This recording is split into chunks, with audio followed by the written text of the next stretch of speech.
please don't use a retractable leash or a stretch leash, as some people call them. It has the leash inside of a container, and as your dog pulls, it gets longer. When they come closer, it gets shorter. Seems like a good idea, doesn't it?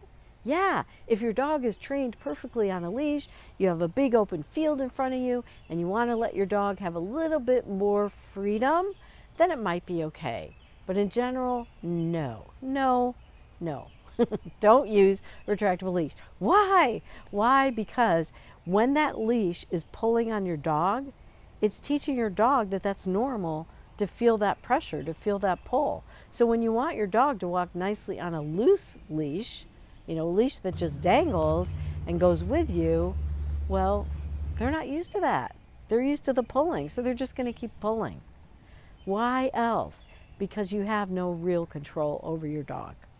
You have your hand on that handle, okay? And you can push that button and get that leash to come in back into the body of the handle, right? But that takes time. Push the button and pull it a little, push the button, pull it a little, push the button, pull it a little.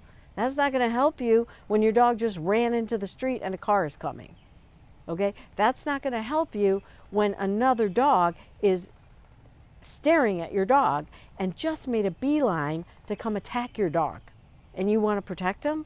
How are you going to get him in? Oh, that's right. Maybe you could put your hand on that leash, right? That wire that's going out to your dog. You have the handle and then you have the wire. So you grab the wire? No, because that wire is going to slice right through your hand. And it still isn't really going to help you that much. You're going to have to reel your dog in. And that's hard to do with a handle in one hand and the wire in the other. It just really doesn't work.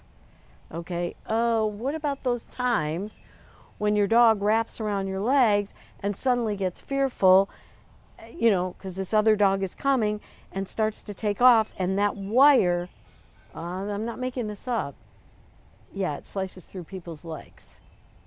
It's just not safe. And then there's also the fact that those wires break. And the next thing you know, your dog is off and running, gone. Okay? Please don't use a retractable leash. Use a nice leather leash. When you buy them, they're a little bit stiff. They don't cost that much.